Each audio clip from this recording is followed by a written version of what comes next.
In the headlines,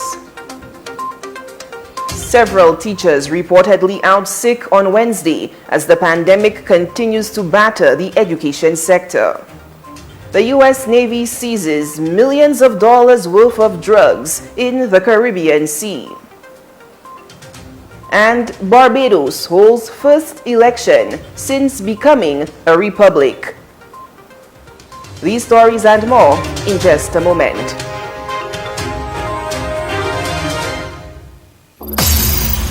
It's here at last! The HTS News Force mobile app. Imagine the world at your fingertips. Get the latest breaking news, complete with video. Watch HTS live in high definition. Get instant notifications whenever news breaks. Get the latest sports. And weather. Our weather conditions today remain mostly fair. Vote in the e-poll. Listen to Radio 100. Would you like to become an HTS iReporter? With the News Force app, you can share your video and pics of what's happening in your community with our newsroom. Just point, click, and upload. Download from the Google Play Store or the Apple App Store. And here's the best part. It's free! And there's more! As an introductory offer, all persons downloading the app get a free data package from their mobile provider. So start downloading now! The HTS News Force app. Anytime, anywhere, any device.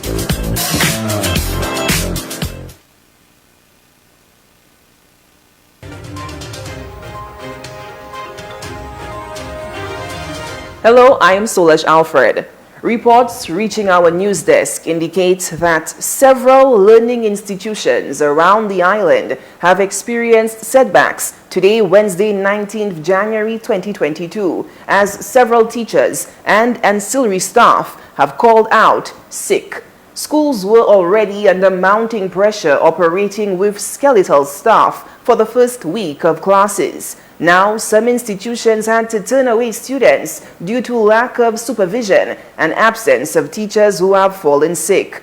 News Force can confirm 3 schools, namely the St. Joseph's Convent Secondary School, the Stanley John Odlum Memorial Secondary School, and the St. Mary's College Secondary School, as 3 institutions directly impacted by low teacher turnout today.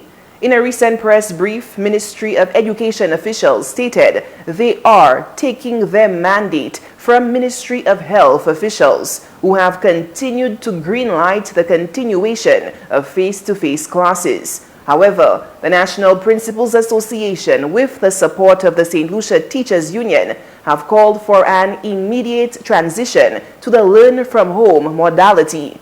Despite the Learn from Home module not being the best option for effective learning or teaching, principals and teachers argue that it remains the most viable option to ensure both student and teacher safety. Now, we will have more on this development. Several teachers again calling out sick today, Wednesday, January 19th. In other news, the Miami-based United States Naval Forces South Command said it has seized an estimated US $22 million in cocaine during an operation in the Caribbean Sea. The U.S. Navy said in a statement that the exercise took place last week and that the combat ship USS Milwaukee, assisted by the U.S. Coast Guard, Law Enforcement 402, intercepted the drug smuggling Go-Fast vessel.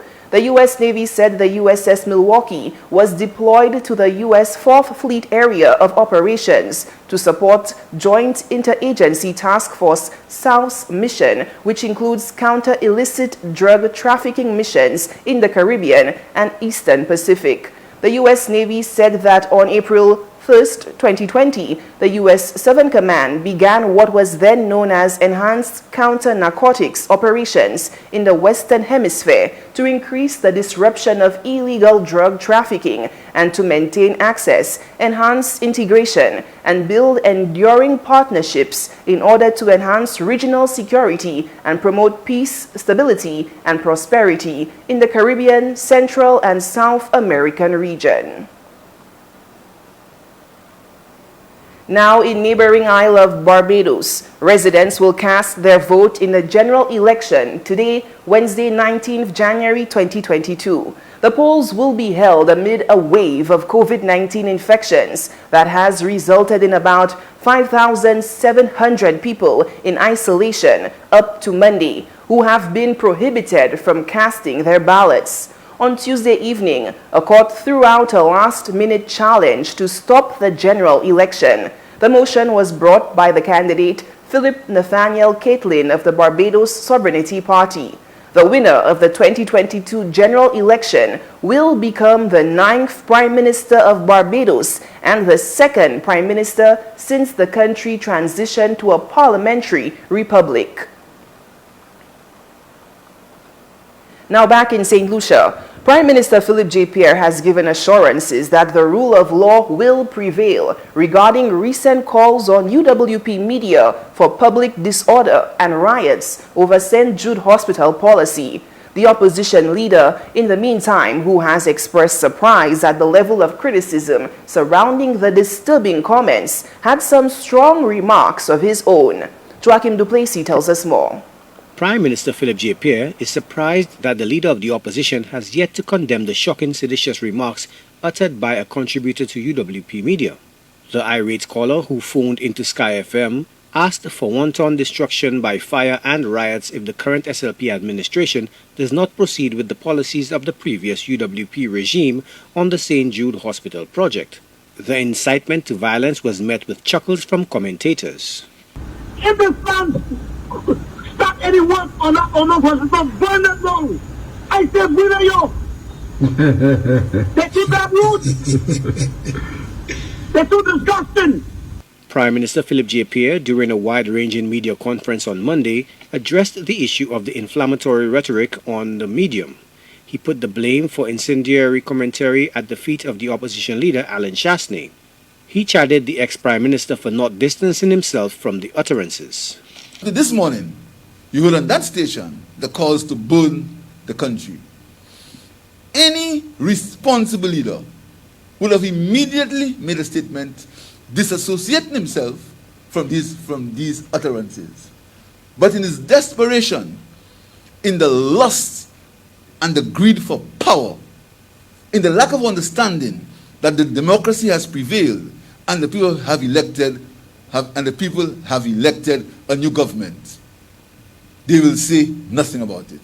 Chasney, at a Tuesday press conference, responded to the criticism with remarks so strong, News Force has opted to edit the potentially defamatory contents. The Miku South MP equated the seditious statements to the SDA church confrontation and criticism of his tenure by mainstream media commentators. Seditious statements. So, when Mr. Henry went to a church, and we right now believe with the intention of Guy Joseph. Not anybody's church, you know. He left his home, got in a car, and deliberately went to Guy Joseph's church. The following day, I didn't hear the Labour Party condemn that action. In fact, what I saw the Labour Party do was to support Mr. Joachim Henry and to say that he was the victim. Trisha Lionel, when she made her comments about me, I didn't hear the Labour Party say anything. So what of the future of the radio station, which regulatory agencies and government officials claim is not authorized to broadcast on a frequency spectrum originally assigned to another entity? The station that you speak of, it's been clear that it is acting illegally. It's clear that it's on the airways illegally. But we guard jealously the freedom of speech of people in the country. So we are taking all the steps. They have been warned, they've been written, they've disobeyed. If that continues, the full force of the law will have to be brought upon anyone who breaks the law. There is no reason why a station that is operating illegally, even when they are told that they are operating illegally, to continue. Radio personalities on UWP Media who object to the media coverage of the license issue have been defiant throughout, not only with a flood of rhetorical whataboutisms, but have vowed to hold out to the very end. Joachim Duplessis, HTS News Force. I promise you, they'd have to come here with security apparatus to remove us off this air. Zot pa ka hont? The National Immunization Manager, Nurse HTS Baptiste, continues to urge St. Lucians to get vaccinated, with less than 30% of St. Lucians inoculated against the deadly viral disease. Public health officials are encouraging St. Lucians to get vaccinated as the fifth wave of the pandemic continues to take toll on every sector and facet of life. Although there is no forensic evidence as yet, officials suspect that the highly contagious Omicron variant, which has set the globe aflame, is here in St. Lucia. While there are reports of breakthrough cases among the inoculated, the vaccines have proven effective at reducing the odds of severe illness, hospitalizations, and death. During this current wave, a number of positive COVID-19 cases have been noted in the vaccinated population, what is termed vaccine breakthrough cases. These are instances in which an individual tests positive for COVID-19 after being fully vaccinated more than 14 days after completing their primary series. These cases generally present very mild illness or are asymptomatic. Given the rate of transmission noted in country, the circulation of the Omicron variant is highly suspicious. An overwhelming majority of the patients at the respiratory hospital are unvaccinated. The National Immunization Manager, HTS Baptiste, warns that the variants of concern like Omicron could prove fatal for the unvaccinated. Although the cases are less severe and generally mild, the Omicron variant can result in life-threatening illness for the unvaccinated. Unvaccinated people are at higher risk of becoming severely ill and possibly death. Vaccinated people, on the other hand, generally experience mild illness if they become infected. The elderly and people living with chronic conditions are at significantly higher risk compared to other groups, given that the risk of severe illness increases with age. Also, an individual's outcome depends on his or her general health and the immune system's ability to fight infections. According to a recent UNICEF USAID survey on vaccine hesitancy in St. Lucia, respondents cited personal choice and the lack of trust as the main reasons for avoiding vaccination. Public health authorities have made another appeal to St. Lucians to roll up their sleeves and complete the course of vaccinations to save lives. Persons who are partially vaccinated or have not been vaccinated are encouraged to do so. For those who have been vaccinated more than 6 months, get boosted. The risk of becoming infected or having a reinfection, as well as becoming severely ill, is significantly increased if not fully vaccinated. Vaccines are available at all wellness centers and vaccination sites. Vaccination still remains the best protection against COVID-19 and its variants. But remember, other measures must also be adhered to for added protection. Continue regular hand washing and sanitizing, wearing a face mask, maintaining physical distancing. St. Lucia, as of Monday, the 17th of January 2022, recorded a total of 50,592 persons in the vaccine-eligible population as being fully vaccinated, accounting for approximately 28% of the population. 6,089 persons are partially vaccinated and 5,569 persons have received boosters. Joachim Duplessis, HTS News Force. And that's the News 45 Major for Wednesday, January 19th, 2022. But before we leave, here's one last look at our headlines.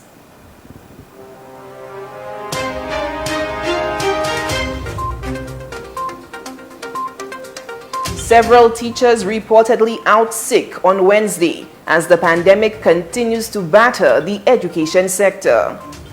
The U.S. Navy seizes millions of dollars worth of drugs in the Caribbean Sea. And Barbados holds first election since becoming a republic.